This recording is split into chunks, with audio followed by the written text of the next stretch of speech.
Look, in a world that is literally designed to steal your focus, the ability to concentrate, to do what we call deep work, it's not just a skill anymore, it's the last real superpower. This isn't about some simple productivity hack. It's about reclaiming your mind and proving your value in an age that is absolutely drowning in distraction and AI.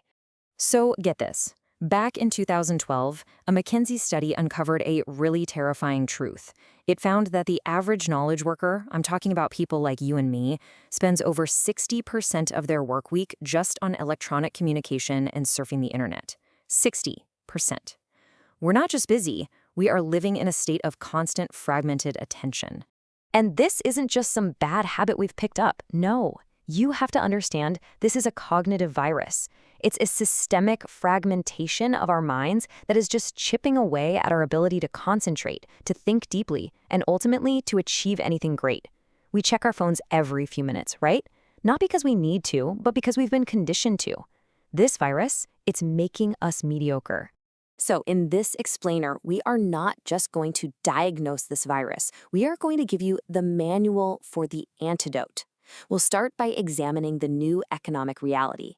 Then we'll uncover the hidden cost of all this distraction. We'll explore 4 core philosophies to rebuild your focus, learn some really actionable techniques to reclaim your brain, and we're going to end with a final critical challenge. Okay, so this brings us right to the fundamental shift that's happening in our economy. In this new landscape, depth is the ultimate currency. And doing shallow work, well, that's just the fast track to becoming completely obsolete. The antidote, of course, is deep work. This is the state where you produce real, undeniable value.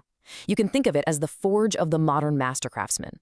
It's where you push your mind to its absolute limits, totally free from distraction, to create things that are rare, valuable, and impossible to replicate. Not by a distracted person, and not by an AI. This whole reality is basically splitting our economy right in two. And what's so powerful here is the choice it presents. On one side, you've got shallow work. You know, the emails, the meetings, the social media updates. All of these tasks are easily replicated, easily automated. But on the other side, you have deep work, solving hard problems, creating complex systems. One of these paths leads to being replaced. The other leads to becoming indispensable. So, to thrive on the right side of that divide, you really only need 2 core abilities. The ability to learn complicated things fast, and the ability to produce at an elite level, both in quality and speed. And here is the crucial takeaway, the thing you have to get. Both of these abilities are powered entirely by your capacity for deep work. But to really commit to depth, we have to understand the neurological price we pay for even the tiniest indulgence in the shallow. And trust me, the damage is far, far more severe than you can imagine. We've all done it, right? You're deep in a task, you're in the zone, and you think, you know what? I'll just take a quick peek at my inbox. It feels harmless, like a little micro break. But what is that quick check actually doing to your brain's ability to perform at its peak? Okay, this next part, this is the real mind-blow moment. Research from Professor Sophie Leroy has revealed this phenomenon she calls attention residue. And what it means is, when you switch tasks, a piece of your cognitive bandwidth, a residue, it literally stays stuck on the previous task. Your whole brain doesn't follow you to the new thing. The consequence of this is absolutely devastating. That quick glance at your email leaves a residue that can impair your cognitive performance for up to 20 minutes. I mean, think about that.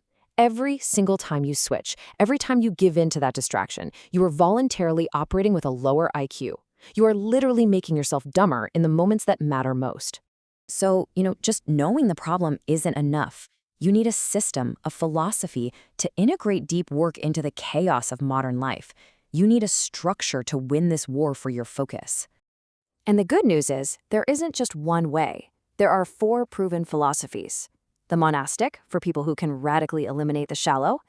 The bimodal, which carves out distinct, separate periods for depth.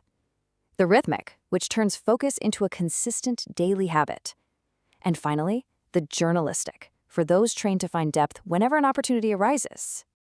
Just consider the psychologist Carl Jung. To develop his world-changing ideas, he adopted a bimodal philosophy. He actually built a stone tower in the woods, a retreat with no electricity, where he could engage in completely undistracted thinking. That was his deep mode. He would then return to his busy clinical practice in Zurich, his shallow mode. You see, he understood he needed both, but he respected the boundary between them completely. All right, now we move from the high-level philosophy down to street-level tactics. These are concrete strategies you can use to start retraining your brain for focus, starting today.